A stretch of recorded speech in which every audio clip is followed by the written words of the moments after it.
மேடையில் இருக்கிற கலையுலக பிதாமகன்களுக்கும் பத்திரிகை மற்றும் ஊடக நண்பர்களுக்கும் இங்கே வந்திருக்கிற அனைவருக்குமே என்னுடைய மாலை வணக்கத்தை தெரிவிச்சுக்கிறேன்.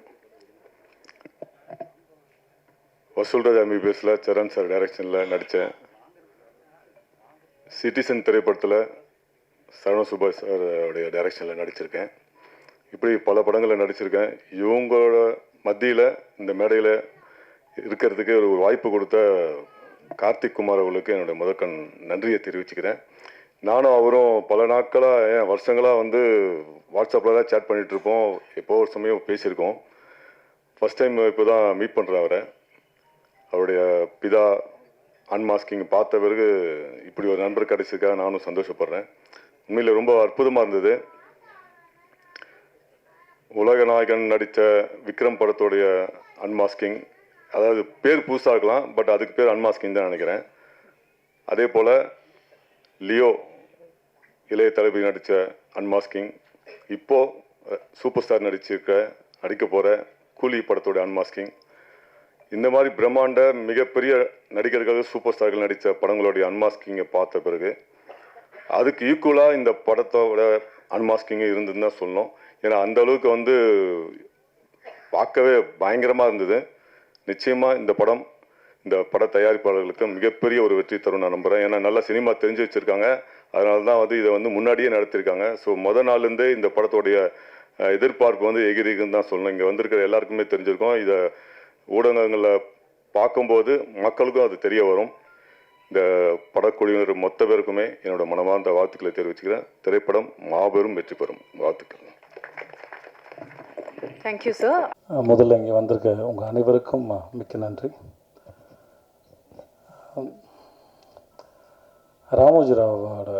அவருடைய இறந்து போனார் கேள்விப்பட்ட போது எனக்கு ரொம்ப வருத்தமாக இருந்தது. எனக்கு அவருடைய நேரடி தொடர்போ எதுவுமே இல்லைனாலும் புதுப்பேட்டை படத்துக்காக நாங்கள் அங்கே போனபோது அவ்வளோ பெரிய இடம், அவ்வளோ செட்டு இருக்குது, அவ்வளோ படங்கள் நடந்துகிட்டு இருந்தது. 2005 நாங்கள் போகும்போது இதை ஒருத்தர் கற்பனை பண்ணாரா, இதை ஒருத்தர் நம்பினாரா? ஒரு ஸ்லம் வேணுமா, ஸ்லம் இருக்குது. ஒரு கோட்டை வேணுமா, கோட்டை இருக்குது. ஒரு பார்க் வேணுமா, பார்க் இருக்குது. ஃபார்மிங் லேண்ட் வேணுமா, ஃபார்மிங் லேண்ட் இருக்குது. எல்லாமே இருந்தது. சின்ன சின்ன பொருள்லாம் இருந்தது. பேனா முதற்கொண்டு எல்லாமே ராமோஜிராவுடைய அவங்களுடைய இது போட்டிருக்கோம். நான் ஆச்சரியம், இது வரைக்கும் இவங்க கொடுக்குறாங்களா? உள்ள ஸ்டார் ஹோட்டலேருந்து அவ்வளோ வசதி, இவ்வளோ கற்பனையை ஒருத்தர் இப்படி பண்ணார். அது என்னோட ரொம்ப ஆச்சரியம். அவரோட வீடு பார்ப்போம், கண்ணாடி போட்டு மூடி இருக்கும். நாங்கள்லாம் பேசுவாங்க, அது மேலே ஹெலிகாப்டர் வருமா, நிற்குமா, அப்படிலாம் பேசியிருக்கோம். ஸோ ரொம்ப ஆச்சரியமான ஒரு மனுஷனாக எனக்கு அவர் இருந்தார். ஸோ அவர் இறந்து போன போது நான் ரொம்ப நாளாச்சு படத்தில் நடித்து, பட் அது கேள்விப்படும்போது காலைல செய்தியாக பார்க்கும்போது, இப்போ அஞ்சலி செலுத்தும் போது சரி, ஆட்டோமேட்டிக்காக நாங்கள் அங்கே ஏன்னா ஹீரோ ஃப்ரெண்டாக நடிக்கும்போது உங்களுக்கு எதுவும் வேலை இருக்காது. நாங்கள் போனோன்னே அசிஸ்டன்ட் சொல்லிவிடுவேன், சார் நான் அங்கே தூங்கிட்டு இருப்பேன் சார் அப்படின்னு சொல்லிட்டு போய் நான் வாட்டுக்கு படுத்துருவேன். எனக்கு இப்போ தான் தூக்கம் குறைவாக வருது. அப்போது பெரிய கனவும் பாரமும் இல்லாதனால எங்கே படுத்தாலும் நான் தூங்கிடுவேன். அதில் செட்டில் எங்கேயாவது ஒரு இடத்துல சொல்லிவிட்டு எல்லா படத்துக்கும் போயிட்டு கொஞ்ச நேரம் இருந்து பார்த்துட்டு, நானும் ஷூட்டிங் வேடிக்கை பார்க்குற மாதிரி வேடிக்கை பார்த்துட்டு ஒரு இடத்துல படுத்து தூங்கிடுவேன். அப்படி நான் நிறைய இடத்துல படுத்து தூங்கியிருக்கேன். செல்வா சாரும் தனுஷும் கிரிக்கெட் விளையாட கூப்பிடுவாங்க. நாங்கள்லாம் விளையாண்டுருக்கோம் அவங்களோட சேர்ந்து. ஸோ அங்கே நிறைய இடத்துல கிரிக்கெட் விளையாண்டுருக்கோம். அங்கே வரலாறு ஷூட் நடந்தது. அங்கே போய் நாங்கள் அஜித் சாரை தூரமாக நின்று பார்த்துருக்கோம். ஹிந்தி படம் ஷூட் நடந்திருக்கு பார்த்துருக்கோம். இந்த மாதிரி நிறைய ஷூட்டிங் வேடிக்கை பார்த்துருக்கோம். சுற்றி பார்த்த மாதிரியே இருந்தது. நிறைய அனுபவம் இருக்குது. ஒரு படம் தான் அங்கே பண்ணேன், ஆனால் நிறைய அனுபவம் இருக்குது. இன்றைக்கி அவர் இறந்து போயிட்டான்னு கேள்விப்படும்போது மிகவும் வேதனை அளிக்குது. இப்படி ஒரு கற்பனை பண்ண மனுஷன்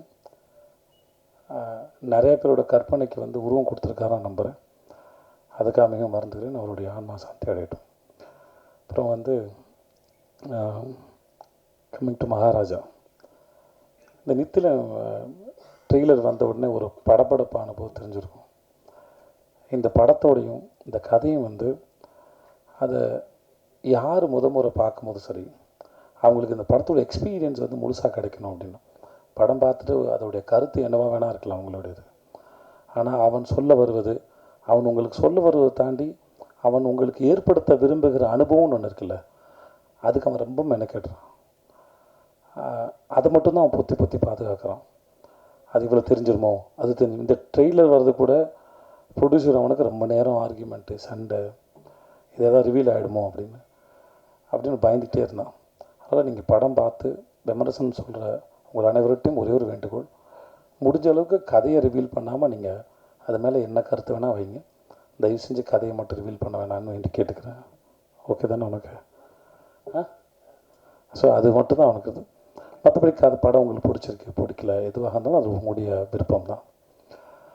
என்னுடைய 50வது படம் அது மகாராஜா வாமஞ்சதில் வந்து நான் பெரும் மகிழ்ச்சி அடைகிறேன். அப்போது நித்தலன் மாதிரி ஒரு டேரக்டரோட ஒர்க் பண்ணுறதும் பெரும் சந்தோஷம். சுதன் சார் எதேச்சும் 25வது படம் அமைஞ்சது சீதக்காதி. சீதக்காதி என்னுடைய 25வது படம் அமைஞ்சது என் வாழ்வின் பாக்கியம். அதே மாதிரி 50வது படத்தில் நித்தலோடு சேர்ந்து மகாராஜான்னு ஒரு படம் பண்ணதும் என் வாழ்வின் சிறந்த அனுபவத்தின் பரிசு. இல்லை, அதையும் நான் பாக்கியமாக தான் பார்க்குறேன். ஐ ஹேட் அ ஒண்டர்ஃபுல் எக்ஸ்பீரியன்ஸ். சூப்பராக இருந்துச்சு. ஒவ்வொரு நாளும் ஒருத்தனுடைய தேடுதலோடையும் அறிவோடையும் அவனுடைய ஆர்வத்தோடையும் அவனோட ஃபில்ம் மேக்கிங் எக்ஸ்பீரியன்ஸோடையும் ஒருத்தன் ஓப்பனாக இருந்தார், திறந்த புத்தகமாக இருந்தார். கலந்து பேசக்கூடிய அளவுக்கு சேர்ந்து 2 பேரும் சேர்ந்து ஒரு விஷயத்தை கண்டுபிடிக்கிறோம் ஒரு சீனில். நான், அவர், கேமராமேனு, கோ ஆக்டர்ஸ் எல்லாருமே சேர்ந்து அந்த அனுபவம், ஒரு ப்ராசஸ், ஒரு விஷயத்தை தேடும்போது, ஒரு கூட்டமாக சேர்ந்து தேடும்போது கிடைக்கிற அனுபவம் இருக்கு இல்லையா, அது மிக அற்புதமானது. அதை வந்து பல முறை நான் நித்தனோட ஒர்க் பண்ணும்போது, என்னுடைய கோ ஆக்டர்ஸ் எல்லாரோட ஒர்க் பண்ணும்போது அதை அனுபவித்தேன். It was a fantastic experience. Thanks so much Nithan for that. June 14 வருது. உங்கள் எல்லாருக்கும் அந்த படம் பிடிக்கும் நினைக்கிறேன். மற்றபடி என்னோடய படத்தில் நடித்த நட்டிஸாக இருக்கட்டும், மம்தா, அபிராம் மேடமாக இருக்கட்டும், அந்த கல்கியாக இருக்கட்டும், அந்த வினோத் சாகர். கல்கி எனக்கு இந்த படத்தில் தான் தெரியும். வினோத் ஆரஞ்சு மட்டையில் நான் விரும்பி கேட்ட நடிகை. எனக்கு இந்த மாதிரி ஒருத்தர் தான் நல்லாயிருக்குன்னு சொல்லிட்டு அப்போதுலேருந்து பழக்கம். ஸோ கல்கி வந்து நான் அவனை ரொம்ப ரசிக்கிறேன். நான் அவனை, ஏன்னா அவன் சீன் பண்ணும்போது அவன்கிட்ட ஒரு வியர்டான டைமிங் இருக்குது. ரொம்ப நல்ல நடிகன். எதிர்காலத்தில் மிக சிறந்த நடிகனாக வருவான் நான் நம்புகிறேன். அவன்கிட்ட நிறைய இருக்குது எக்ஸ்ப்ரெஸ் பண்ணுறதுக்கு. சிறந்த சந்தர்ப்பம் அமைஞ்சு நல்ல பெரிய ஆக்டர் வர்றதுக்கு. உட்காருங்க சார். அதுக்கு நட்டி சார் இந்த படத்துக்கு வந்தது மிகப்பெரிய ப்ளஸ்ஸு. அந்த கேரக்டர் ரொம்ப அழகாக கேரி பண்ணியிருந்தார். அவருக்கு ரொம்ப நன்றி. அந்த அருள்தாசனை இந்த 50 படத்தின் ஒரு அழகான கோலமாக இருந்தால் அதன் முதல் புள்ளி அவர் சொல்லி அவரால் நடந்தது அது. ஸோ அவருக்கு ரொம்ப நன்றி. என் இயக்குனர், என் குருநாதர், என் சீனு ராமசாமி சாருக்கு. அவருடைய வாழ்க்கையை கேள்விக்குறியாக இருக்கும்போது என்ன மாதிரி ஒரு ஆளை, யாருமே நம்பாத ஒரு ஆளை, என் உறவுகளும் என் சார்ந்த யாருமே நான் நம்பாத ஒரு ஆளை, நானே நம்பாத ஒரு ஆளை, தான் இக்கட்டா சூழலில் இருக்கும்போது என்ன மாதிரி ஒருத்தரை கூப்பிட்டுக்கிட்டு அந்த படத்துக்கு ஷூட்டிங் பண்ணது வந்து மிக ஆச்சரியமான ஒரு விஷயம். அது நடந்ததுக்காக அவருக்கு மிகப்பெரிய நன்றி. சிஜே பாஸ்கர் சார் என்னுடைய சீரியல் எனக்கு முதல்ல என்னை நடிக்கவே தெரியாத போது எனக்கு வாய்ப்பு கொடுத்து நான் துவண்டு போகும்போது ஒரு நாள் வந்து, உன் கண்ணும் சிரிப்பு நல்லா இருக்குடா, உணர்ந்து நடித்தா நீ நல்லா வருவேன்னு என்னை ஒரு நாள் சொன்னார். ஸோ அவருக்கும் மிக்க நன்றி. நிறைய பேர் எனக்கு உதவி பண்ணியிருக்காங்க, நிறைய பேர் சொல்லி கொடுத்துருக்காங்க. சின்ன சின்ன விஷயம். இந்த 50 படங்கிறது ஒரு மாலையாக இருந்தால் அது ஒவ்வொரு மணியும் இங்கே இருக்கிற அத்தனை பேராலையும் கோர்க்கப்பட்டது. அது ப்ரெஸ்ஸு, மீடியா, நண்பர்கள், படங்கள், இயக்குனர்கள், எல்லாராலையும், எல்லார்கிட்டேருந்து நான் ஏதோ ஒன்று கற்றுக்கேன். அது என் மேலே வைக்கிற விமர்சனமோ பாராட்டோ திட்டோ எதுவாக இருந்தாலும் என்னை அது யோசிக்க தான் வச்சது. நம்மளை யோசிக்க வைக்கிற எந்த விஷயமும் நம்மளை முன்னெடுத்தான் கொண்டு போகுங்கிறது நான் அறிந்து உணர்ந்த உண்மை. ஸோ இந்த 50 படமாக என் கூட இருந்த, எனக்காக பேசின, இல்லை என்னை திட்டி என்னை உணரணுங்கிறதுக்காக சொல்ல வச்சதாக இருக்கலாம், இந்த மாதிரி கடுமையான விமர்சனமாக இருக்கலாம், பாராட்டாக இருக்கலாம், நான் எல்லாத்தையும் சமமாக பார்க்கிறேன். அதை கொடுத்து உங்கள் அத்தனை பேருக்கு மிகப்பெரிய நன்றி. Thank you so much. Mamta, Abirami and Philomin, boys மணிகண்டே, சாரி.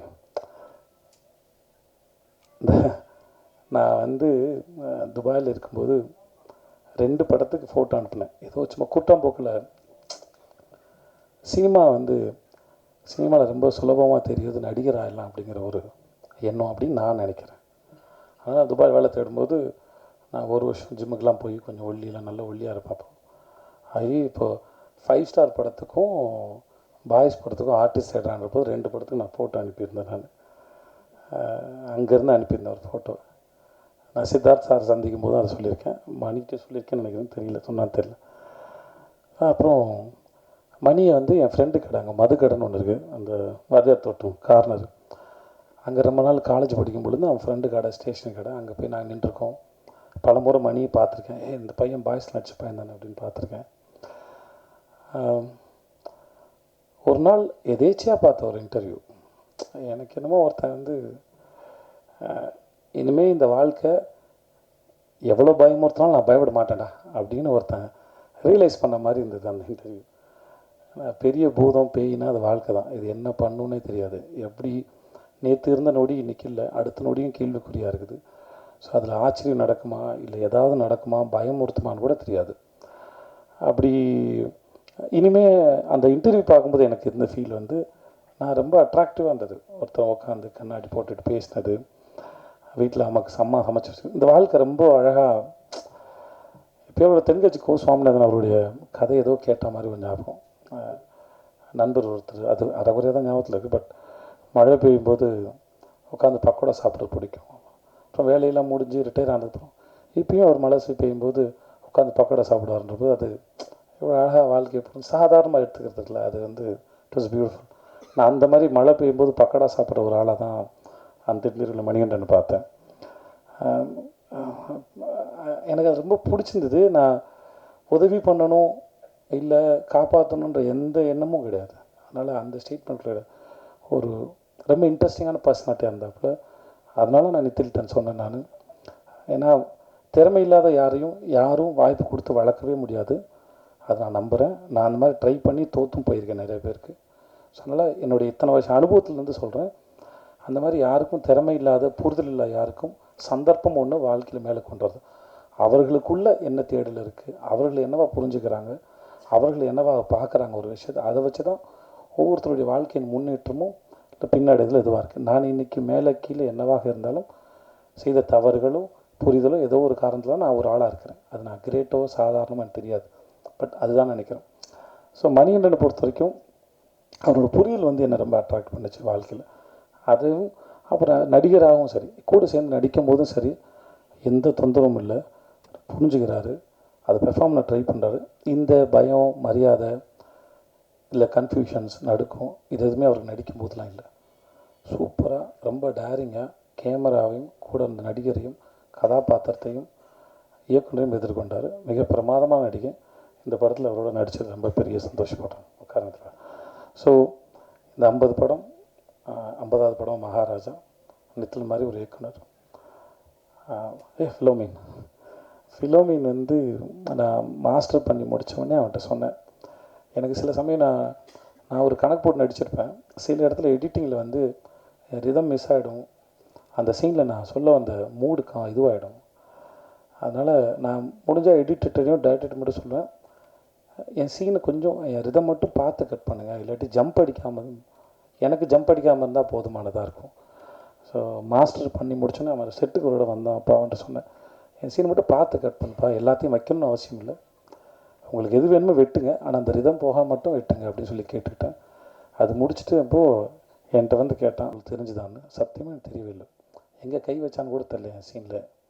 ஸோ அவ்வளோ பிரமாதமான ஒரு டெக்னீஷியன், நித்தினுடைய நெருங்கிய நண்பன். அதெல்லாம் தாண்டி தொழிலில் ரொம்ப நேர்மையான ஆள். அவங்க டைரக்டர் என்ன சொல்ல வராரு அதை எப்படி கொடுக்கணும். முக்கியமாக சாதாரணமாக ஒரு படத்தை டைரெக்டாக நேரடியாக சொல்லும்போது இருக்கிற கணக்கு வேறு, நாங்கள் த்ரில்லராக சொல்லும்போது இல்லை உங்களுக்கு வேறு ஒரு மூடு க்ரியேட் பண்ணும்போது ஒரு சீனை பார்க்கும்போது சீன் பின்னாடி கம்யூனிகேட் பண்ண போகிற மூடு வேறு, இப்போ நீங்கள் பார்க்கும்போது இருக்கிற மூடு வேறுன்ற ரெண்டுத்தையும் கணக்கு போட்டு வெட்டுறது வந்து அவ்வளோ சாதாரணமான விஷயம் இல்லை. அதை ரொம்ப அழகாக செஞ்சுருக்கேன் ஃபில்மே. ஸோ உனக்கு என்னோடய வாழ்த்துக்கள். என்னோடய கேமராமேன் அவன் பேர் அருண் புருஷோத்தம் இல்லை, தினேஷ் புருஷோத்தம் சின்ன பையன். டப்பிங் அப்போ அவங்க அம்மாவோட வந்தாங்க. அவங்க அம்மாவுக்கு வந்து அவங்க பையன் மேலே அவ்வளோ பெரிய கனவு இருக்குது, ஆசை இருக்குது. நான் சொன்னேன், உங்கள் பையன் பெரிய அறிவாளி மாதிரி ரொம்ப நல்லா வரும், நான் அவரோட ஒர்க்கு பார்த்து அவங்க அம்மாவுக்கு என்ன பெரிய சந்தோஷமாக இருக்குன்னு நினைக்கிறேன். அவங்க அம்மாவுக்கு திரும்பி நான் சொல்லிக்கிறேன், உங்கள் பையன் பெரிய திறமைசாலி அண்ட் அறிவாளி, அவன் நிஜமாக பெரிய ஆள் வருவான். Dinesh and thank you so much. நான் எங்கள் மியூசிக் டைரக்டர், அவருக்கும் மிக்க நன்றி. டெய்லரோட அவர் கொடுத்த பேக்ரவுண்ட் ஸ்கோர் வந்து நான் ரொம்ப சந்தோஷமாக இருந்தது. ரொம்ப நன்றி அவருக்கும். மிக்க வந்திருந்த எல்லாருக்கும் ரொம்ப நன்றி. தேங்க்யூ.